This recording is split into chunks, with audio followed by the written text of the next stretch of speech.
match number 5 would see a Gauntlet Cardcore title match. Now, we all know how a Gauntlet match works. Two competitors start in the ring, and then a new entrant would enter when one has been pinned until we determine a winner and a champion.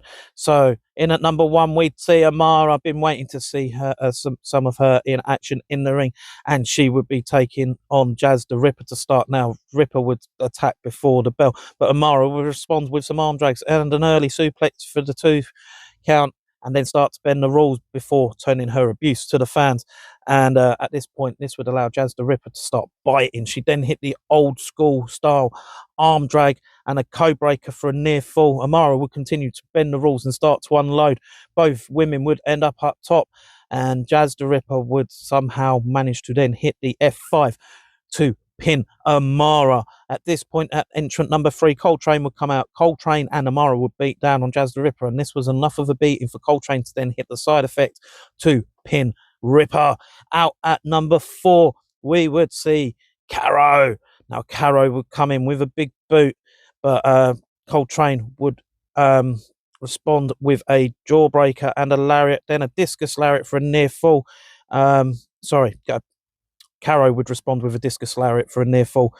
Coltrane would then lock in the Scorpion Deathlock, and Caro would tap out at this point. Number 5, Meat would come out. Coltrane would look to chop the knees straight away, but Meat would respond with a big meaty chop, and he would catch Coltrane's crossbody attempt and then hit an F5 of his own to pick up the pin. Out at number 6, we'd see the current champion Kai come out. Meat would hit a lariat to Kai. He'd suplex Kai from the apron, then hit an elbow drop for a near fall. He'd hit the power bomb, followed by a sit-out powerbomb for a near fall. Then Kai would respond with a Hurricane Rana, and then Kai would somehow sneakily roll up Meat to pin him. In at number 7, we'd see Simon Scum. Been looking forward to seeing some more of Simon Scum. He'd hit a pump handle slam early on for a near fall, and then he'd ride Kai on the ropes. Kai would hit some corner attacks, hit a missile drop kick for a near fall. Scum would respond with a Shattered Dreams, and then Kai somehow again would pick up a roll up to defeat Scum.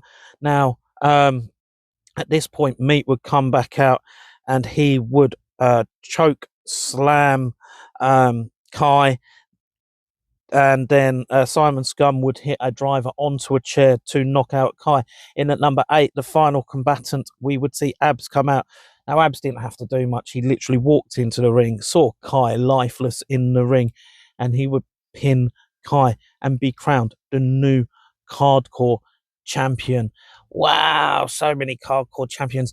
Abs has been waiting to get his hands on that belt again. All of the competitors in this match, apart from Abs, because Abs didn't have to do anything, gave a great showing of themselves. They all fought hard. They all fought really well against each other. There was lots of obviously people helping each other out as well, which does make a difference in a Gauntlet match. If you got the 2-on-1 advantage and you can wear down the opponent, it makes for a quick, easy pinfall to get on to the next person. Now, as I say, Abs walked away with the title, though. At the end of the day, he saw an opportunity and he took it, and no one can blame him for that. At the end of the day, it doesn't matter how you win, it's about getting the win, and he walked away with the title belt, so I'm sure he is over the moon. 6 of the best. He can owe his win to the 6. Well, it wasn't. The 6 of the rest.